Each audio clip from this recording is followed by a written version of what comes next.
Hey there, and welcome to my little corner of the internet.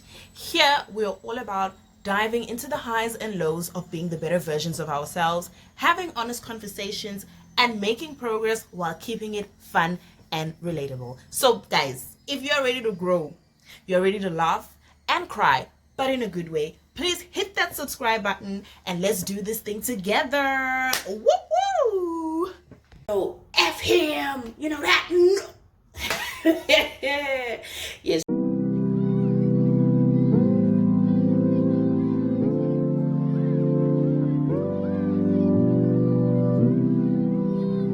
Guys, so today we are talking about the big D word.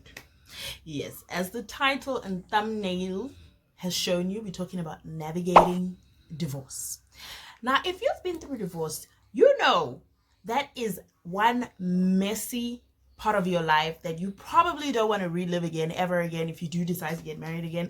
It's just messy. It's just messy. So today I'm diving in to like 5 divorce care tips that will help you get through a tough time. All these tips are stuff that I've done that have helped me gotten through my tough times. So let's dive right into it. So tip number 1 is don't succumb to the shame of getting a divorce. Okay? One of the things that will keep you in the loop of toxicity and like feel like you're losing your mind is shame. Because I understand, let's be honest, there's a stigma around divorce, especially if you're from Africa like I am. You will be called many names: return soldier, what didn't you do, what did you do, especially because you're a woman. So, you know, in society, I feel like the the weight of the marriage rests on the shoulders of a woman. So when you leave, it's like, what did you do, what didn't you do? So I just want to say, don't get stuck in that shame. You made a choice because you had to make a choice and you did what was right for you. You know, you can look at the end of a marriage as a failure, but I also want to remind you that, you know, it's what you did was an act of courage and self-preservation. Okay? So with that being said, don't let divorce define you as an individual. It's just one chapter of your life. It's not your whole world. It's not your whole identity. Just see it as a step to a brighter future, to a healthier future, because I feel like if the situation was healthy, you wouldn't have left. So there's elements of unhealthiness, there's probably elements of toxicity, breaking of boundaries. So you decided to leave. And look at it from that perspective. It's much more fulfilling. I would say, okay, the word is not fulfilling. It's much more constructive and productive to look at it from that aspect. You did what was best for you. It was an act of self-preservation, and it took a lot of courage for you to do. So big up yourself for doing that and taking care of yourself in that moment. Tip number 2 is holding fast to the rope of God, guys. Nobody and nothing would help you like the Lord Almighty. You know what? He provided me with the guidance, the comfort, and the strength to move on and to move forward with my life. And for me, my divorce honestly helped me improve my relationship with him. So that's one of the things that I realized that situation brought me was, I think God wanted me to get closer to him, because he uses situations and trials to get closer to him. And honestly, I can say that situation is what got me really closer to him.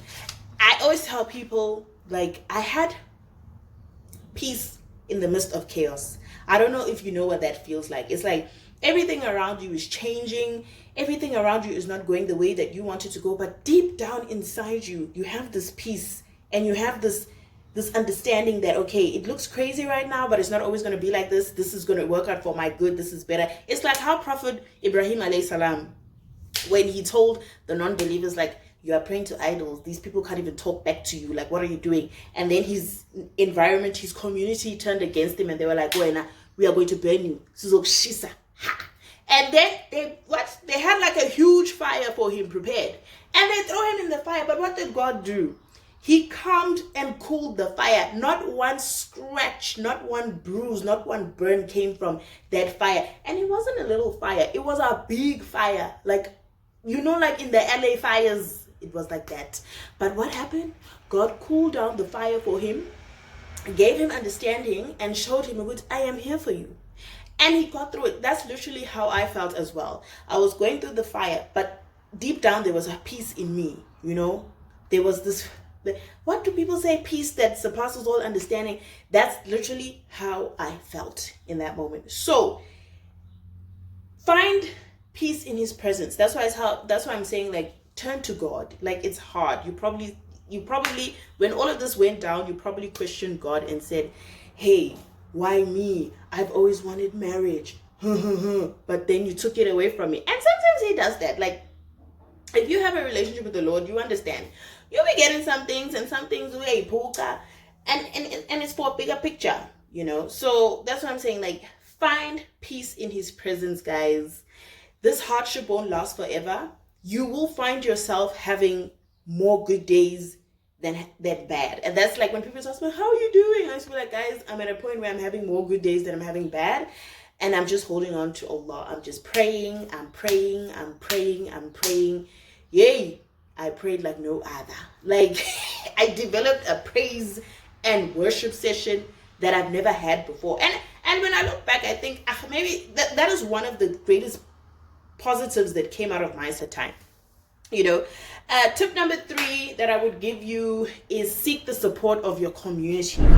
When you're going through stuff like separation and divorce, you are tempted to isolate yourself from people because, like I said in tip number 1, there's shame to it. You know, you feel shameful, like, oh, why couldn't I keep my family together? Or why couldn't, we make this work? And that's something that I don't want you to get into. I don't want you to isolate yourself, because then that messes with your mental health.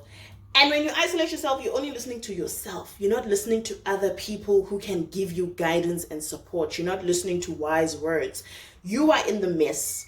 So 9 times out of 10, when you are in the mess, in the chaos, you can't give yourself wise words. What are you going to tell yourself? Because here you are, you're probably hating on yourself. You're probably angry. You're going through the 5 stages of grief, honey. So you cannot really listen to yourself at that point. That's why I say, seek the support of your community. Even if your community is one person, it can be your mom, it can be your parents, it can be your siblings, it can be your in-laws. Seek that community that can help you. They can help you. The thing about having a community is that they can help you get that emotional, that mental and spiritual support that you can't get from yourself at that time. That can also, your community also makes the journey more manageable. I believe in communities. Like, seek out people who can help you. Like, for me, it was my friends, it was my brother, it was my mom, it was all those people who really made it like much better. I had people to talk to, like my sister-in-law and my friends, and people who that community really, really helped me. So as tempting as it is to retreat back and say like, no, I don't want to engage with people, I say go forth, fling yourself on your community. You have them. Could be your best friend, it can be whoever. Just throw yourself to them and say, hey guys, I need help. Like, lift up your hand and say, listen, I need help. Like, I'm going through it. And with the thing about a community is that there's strength in shared experiences. You'd find a good Uspanban will tell you, I know of a girl who went through the same thing that you did, and look at where she is, and this is what she did. And people can give you helpful tips and advice. So that's what I'm saying, like, lean on your community, guys. Do not isolate yourself. It's tempting to isolate yourself. Do not do that for the sake of God, because it's not going to help you in any other way. Number 4 is positive reframing. So positive reframing is a powerful tool that can help you shift your mindset from focusing solely on the loss of what you're going through, and it helps you to embrace the opportunity for growth. This is something that and I found out about this through, I think it was like a Facebook group or something, and they spoke a lot about positive reframing. So I went on to research it, and that actually really helped me, because in positive reframing, one of the things that you do is that you acknowledge the pain and then you shift your perspective. So like, I felt sad and I felt angry and I felt like, why me? And F him, that. No. Yes, and please go through those emotions. Go through them. Don't push them down. Go through them. do that. So anyways, as I was saying, I felt sad, I felt angry, I felt mad, I felt disappointed. But then instead of staying stuck in those emotions, I challenged myself to see the bigger picture. Like I asked myself, what is this situation teaching me? Because I'm a person who, whenever I go through something, I look within first before I start blaming other people. So I was like, what is this experience teaching me? You know, what have I learned from this? You know, it's helped me gain more strength. I always tell people close to me that basically what I mean is that this situation that I'm going through, it matured me, guys. Like I have, like, I don't say I don't say like I have substance, like it gave me more substance. Do you get what I'm saying?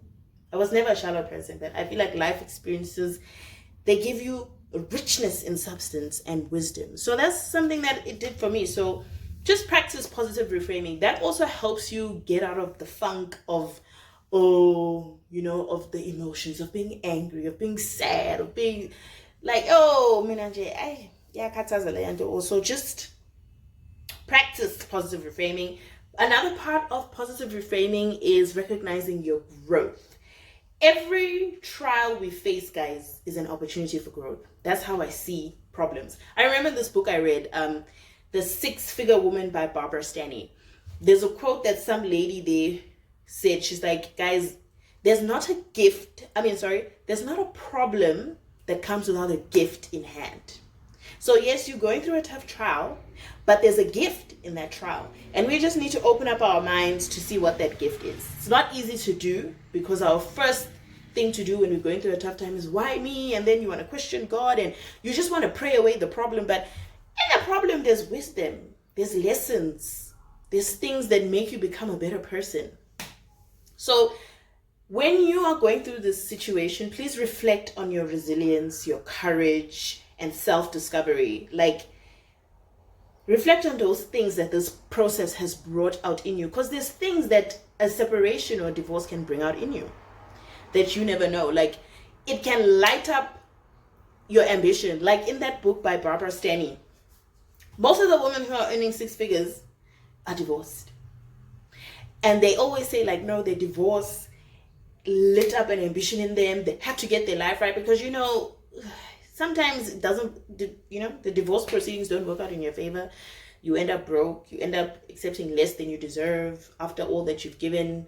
So it's like with J.K. Rowling, the lady who wrote Harry Potter. If you go read her story, she became the powerhouse she is after she left her abusive husband with her baby in tow.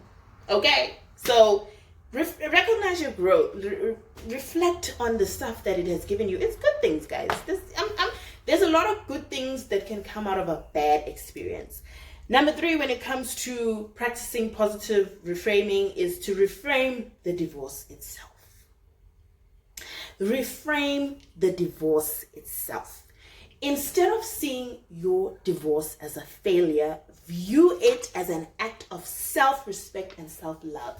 Like I said before, in order for you to leave, you wouldn't leave a good, healthy situation. You probably left something that was unhealthy, something that was toxic, something that did not work for you, something that was going to harm you in the long run. And that is an act of self-respect and self-love. Like with me, I chose to step away from a situation that no longer aligned with my values and my needs and with my well-being. And I could see it with and I love myself, and I give when it comes to me. So that's a powerful choice. I look at it like that that was a powerful choice, my G. You made a powerful choice to say, hey, this is not for me. As much as I love you, as much as I want to be with you, but in the long run, this love is not going to sustain whatever I am feeling. It's not going to do it. Tip number 4 is, don't rush into a new relationship. The thing about marriage is that, you get used to being around somebody all the time. You get used to having a partner, having your person. And then when you are divorced or divorcing or you're separated, you want to fill that void, basically. That's what you want to do. You just basically want to fill that void And that's where rebounds come in. And personally, I don't, even if you're not married, like, I don't believe in you rushing into a relationship after you got out of one relationship, because I feel like you're just not being authentic. And I just feel like you're trying to block a void or hide something within you that just doesn't, that you need to face yourself. You can't fix it with another person. And another thing with rushing into relationships, you're looking for a rebound. You probably might get somebody who actually wants to be in a relationship with you and fall in love with you, and you are not there, and then now you're hurting another person. I'm very cautious about people's feelings, especially in situations like that. So don't rush into a relationship. This is the perfect time for you to focus on yourself. When you're a woman or a man, if you've given your all into your marriage, you know for a fact that it takes a lot from you. And when you're married, you don't really focus on yourself solely 100% of the time. You're always putting people in front of you, especially as a woman. I don't have any kids, but imagine the women who have kids. You put your kids in front of you. You put your man in front of you.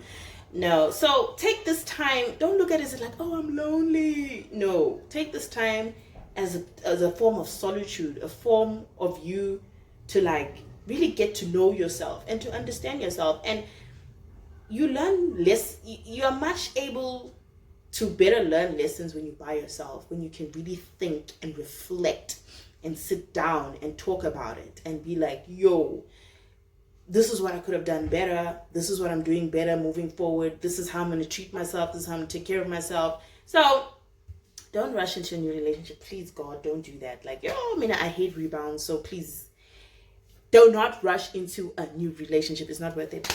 Tip number 5 is focus on what you can control. So see me. I am a big fan and a lover of Stoicism. It is that old ancient Roman philosophy that basically teaches you to focus on the things that you can control. So during this situation, Stoicism is what helped me understand what is in my control. It helped me focus on the aspects that I can control. Which is myself. In Stoicism, they say there's 3 things that you can control: your responses, your actions, and how you view things. So it helped me a lot, guys. Like, I was able to take ownership for what I could have done better or for my part in the relationship.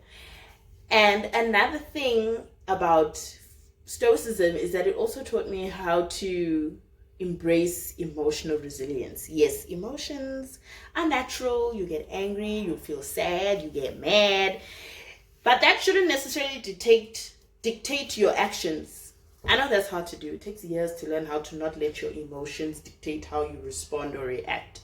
But that's why I'm saying read a lot more about Stoicism. That will definitely help you through this challenging time.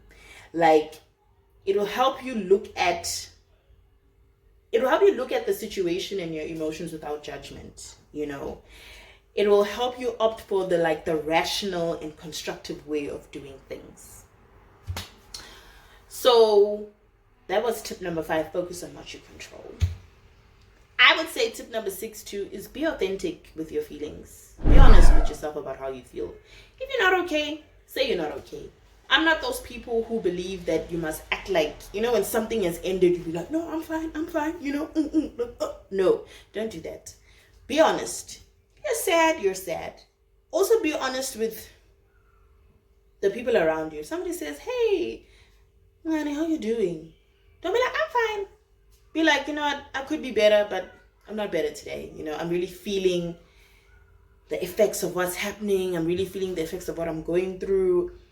Be authentic. Speak about how you really feel. Feel all your feelings. Go through the stages of grief. Mad, angry, at peace, sad, crying all the time. Cry, guys. Kalani. Cry. I want you to cry. Let it all out. The thing about this is that there'll be months where you think you're over it. And then somebody will ask you or say like, hey, how you doing? How's the marriage? And then you're like, oh my God. It's fine. Cry. Kalan. Feel your emotions. Go through it. Speak about it. Some people around you may get annoyed that you're always talking about it, but that's how you are healing. Speak about it. Talk about it. If you have money, please see a therapist. Please go for counseling. If you don't have money, There's social workers at local clinics. Go there and talk about that. Really take care of your mental health through this tough time, because it's not an easy journey, guys. It's not. It's messy, it's dirty, it's nasty, it's child, it's the pits. Especially if the person you're married to just has discarded you, abandoned you, doesn't care about your well-being. I think that makes the journey 10 times harder. So really focus on yourself, take care of yourself, be authentic with yourself. Always tell people when they go through a tough time, be gentle with yourself. When you're going through a trial in life, we tend to always be, what's this word? We're not gentle with ourselves. We're so rough on ourselves. We're so hard on ourselves. We put ourselves down. Don't do that. You are just a person, okay? You did the best that you did with what you had and what you could. I don't know if that makes sense. But that's what I'm saying. You did the best that you did with what you thought was best. You get what I'm saying? So be gentle with yourself. Be kind. It's okay. It's a trial in life. It's not something you wanted, but it was something that you had to go through. And you went through it. And but you will overcome. So please be gentle with yourself through this tough time. Please pray. If you're Christian, pray. If you're Muslim, pray. Just hold on to God, guys. Hold on to God. My prayers help me. My salah, which is the 5 daily prayers. When you're Muslim, you're supposed to pray 5 times a day. Dhikr, that's remembrance of God. I was doing that every single day. Fasting, in the Quran, God says, do you think that you can call yourself a believer and not be tested? We will test you with the loss of property, with the loss of lives, with no fruits, like food eating. Like, we'll test you with your kids, like Ayub alayhi salam. That's how God tested him. He took away everything from him. So that's how, really, what essentially really helped me was my relationship with God. Like, I will never, ever say I got through this time without God, because that's not true. Allah saved my life, guys. He really did. He saved my life. So guys, my faith really got me through this. My faith helped me through this a lot. It also helped me. In the beginning, you can say I did question him, like, oh my God, what is it? But then after a while, I was just like, damn. And there's this guy that I once heard on Myron Golden. He said something so profound. He said sometimes God throws you in the hot burning furnace and you busy praying, saying, please take me out the furnace. But God wants you to learn lessons in this furnace. He wants to teach you wisdom or give you wisdom. And he says that God gets into that burning furnace with you because he wants to teach other people about his glory, about how great he is. And he uses you. But we too caught up on, oh my God, get me out. And that really touched me, because when I go through a trial, that's how I used to pray. I used to be like, yo, Lord, what the hell going on? Get me out of here. But this time I was like, you know what? As painful as it is, I'm going to go through what you want me to go through, Lord. You know best. Ain't nothing I can do. You know best. But I'm going to go through it. I'm going to overcome it by your grace and your mercy, because you are Ya Rahman, Ya Rahim. You are the best of planners. You are the best of guiders. There's no guide better than the Lord Almighty. So I'm going to go through it, and I'm going to get through the other side. And honestly, I can say I'm at a place where I have many good days than I have bad days. Of course, the mind is always there. It will always remind you of something that you went through. You can get caught in a loop if you woke up on the wrong side of the bed and you feel sad and you feel angry. But guys, we can get through this. So those are my top 7 divorce care tips on how to navigate divorce, guys. Like, if you're a woman, I would suggest you read the book, The 6-Figure Woman by Barbara Stanny. You will see that most of those women have been through the mud and they made it out fine. You might think your life ends here, but it doesn't end here. Like I said in tip number 1, divorce and marriage is one chapter of your life. It does not define who you are and what you are as a person. It is not your identity. So keep it moving, keep it pushing, guys. You got this. Hey, don't give up. Please, I want to say, please pray. Tandazan morning, evening, night. If you Muslim, read your 5 daily salahs. Don't give up. Okay, guys, thank you for watching this video. I hope you gleaned some informative information, things that are valuable, and I would definitely love to hear your thoughts in the comment section. Also give us tips that helped you during a breakup, separation, or divorce, and let's get through this. We can get through this, guys, in a constructive manner, in a healthy manner, in a manner that fulfills us. We will definitely get through this.